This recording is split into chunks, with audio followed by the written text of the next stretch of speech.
Chapter 3. Edmund and the Wardrobe. Lucy ran out of the empty room into the passage and found the other three. "It's all right," she repeated. "I've come back." "What on earth are you talking about, Lucy?" asked Susan. "Why," said Lucy in amazement, "haven't you all been wondering where I was?" "So you've been hiding, have you?" said Peter. "Poor old Lou, hiding and nobody noticed. You'll have to hide longer than that if you want people to start looking for you." "But I've been away for hours and hours," said Lucy. The others all stared at one another. "Batty," said Edmund, tapping his head. "Quite a batty." "What do you mean, Lou?" asked Peter. "What I said," answered Lucy. "It was just after breakfast when I went into the wardrobe, and I've been away for hours and hours, and had tea, and all sorts of things have happened." "Don't be silly, Lucy," said Susan. "We've only just come out of that room a moment ago, and you were there then." "She's not being silly at all," said Peter. "She's just making up a story for fun, aren't you, Lou?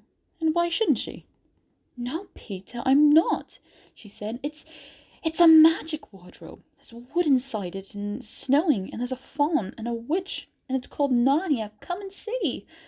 The others did not know what to think, but Lucy was so excited that they all went back with her into the room. She rushed ahead of them, flung open the door of the wardrobe, and cried, "Now, go in and see for yourselves." "Why, you goose," said Susan, putting her head inside and pulling the fur coats apart. "It's just an ordinary wardrobe. Look, there's the back of it." Then everyone looked in and pulled the coats apart, and they all saw, Lucy herself saw, a perfectly ordinary wardrobe. There was no wood and no snow, only the back of the wardrobe with hooks on it. Peter went in and rapped his knuckles on it to make sure that it was solid. "A jolly good hoax, Lou," he said, as he came out again. "You have really taken us in, I must admit. We half believed you." "But it wasn't a hoax at all," said Lucy. "Really and truly, it was all different a moment ago. Honestly, it was, I promise." "Come, Lou," said Peter. "That's going a bit far. You've had your joke. Hadn't you better drop it now?" Lucy grew very red in the face and tried to say something, though she hardly knew what she was trying to say, and burst into tears. For the next few days she was very miserable. She could have made it up with the others quite easily at any moment, if she could have brought herself to say the whole thing was only a story made up for fun. But Lucy was a very truthful girl, and she knew that she was really in the right, and she could not bring herself to say this. The others, who thought she was telling a lie, and a silly lie too, made her very unhappy. The two elder ones did this without meaning to do it, but Edmund could be spiteful, and on this occasion he was spiteful. He sneered and jeered at Lucy, and kept on asking her if she found any other new countries in the other cupboards all over the house.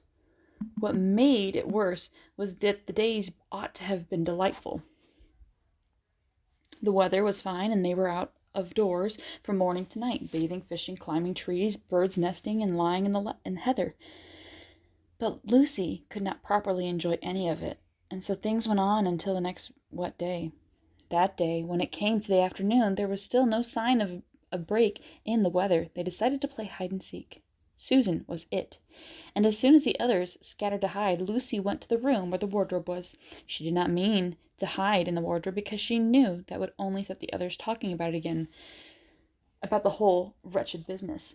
But she did want to have one more look inside it, for by this time she was beginning to wonder herself whether Narnia and the faun had not been a dream.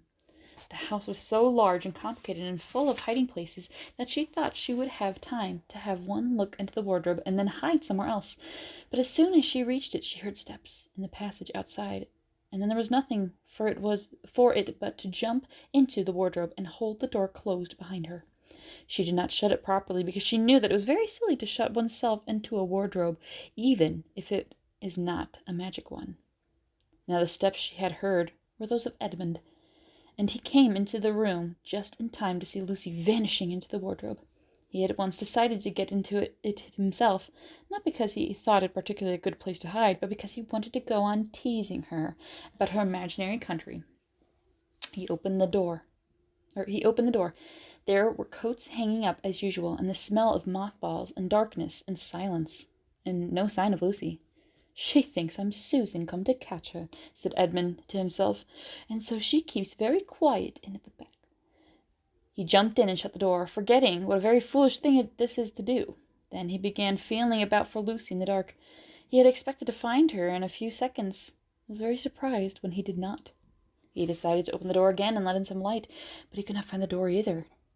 He didn't like this at all, and began groping wildly in every direction. He even shouted out, "Lucy! Lou! Where are you? I know you're here." There was no answer, and Edmund noticed that his own voice had a curious sound. Not the sound you expect in a cupboard, but of open air sound. He also noticed that he was unexpectedly cold. And then he saw a light. "Thank goodness," said Edmund. "The door must have swung open of its own accord." He forgot all about Lucy and went towards the light, which he thought was the open door of the wardrobe. But instead of finding himself stepping out into a spare room, he found himself stepping out from the shadow of some thick, dark fir trees into an open place in the middle of a wood. There was crisp, dry snow under his feet, and more snow lying on the branches of the trees. Overhead there was a pale blue sky, the sort of sky one sees on a fine winter day in the morning. Straight ahead of him, he saw between the tree trunks the sun, just rising, very red and clear. Everything was perfectly still, as if he were the only living thing in that country. There was not even a robin or a squirrel among the trees, and the wood stretched as far as he could see in every direction. He shivered. He now remembered that he had been looking for Lucy, and also how unpleasant he had been to her about her imaginary country, which now turned out not to have been imaginary at all. He thought that she must be somewhere quite close, and so he shouted, "Lucy! Lucy! I'm here too, Edmund!" There was no answer. "She's angry about all the things I've been saying lately," thought Edmund, and though he did not like to admit that he had been wrong, he also did not much like being alone in this strange, cold, quiet place. So he shouted again, "I say, Lou! I'm sorry I didn't believe you. I see now you were right all along. Do come out. Make it packs." Still there was no answer. "Just like a girl," said Edmund to himself, "sulking somewhere, and won't accept an apology." He looked around him again and decided he did not much like this place, and had almost made up his mind to go home when he heard, very far off in the wood, a sound of bells. He listened, and the sound came nearer and nearer, and at last there was swept into sight a sledge drawn by 2 reindeer. The reindeer were about the size of Shetland ponies, and their hair was so white that even the snow hardly looked white compared with them. Their branching horns were gilded and shone like something on fire when the sunrise caught them. Their harness was of scarlet leather and covered with bells. On the sledge driving the reindeer sat a fat dwarf, who would have been about 3 feet high if he had been standing. He was dressed in polar bear's fur, and on his head he wore a red hood with a long gold tassel hanging down from its point. His huge beard covered his knees and served him instead of a rug. But behind him, on a much higher seat in the middle of the sledge, sat a very different person. A great lady, taller than any woman Edmund had ever seen.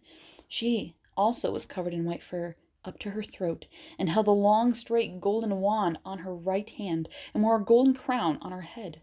Her face was white, not merely pale, but white like snow or paper or icing sugar, except for her very red mouth.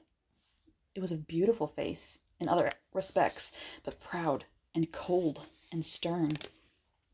The sledge was a fine sight as it came sweeping towards Edmund with bells jingling and the dwarf cracking his whip and the snow flying up on each side of it. "Stop!" said the lady, and the dwarf pulled the reindeer up so sharp that they almost sat down. Then they recovered themselves and stood champing their bits and blowing. In the frosty air, the breath coming out of their nostrils looked like smoke. "And what, pray, are you?" said the lady, looking hard at Edmund. My name's Edmund," said Edmund rather awkwardly. He did not like the way she looked at him. The lady frowned. "Is that how you address a queen?" she asked, looking sterner than ever. I beg your pardon, your majesty. I didn't know," said Edmund. "Not know the Queen of Narnia?" cried she. "Ha! You shall know us better hereafter. But I repeat, what are you?" "Please, your majesty," said Edmund, "I don't know what you mean. I'm at school, at least. I was. It's the holidays now."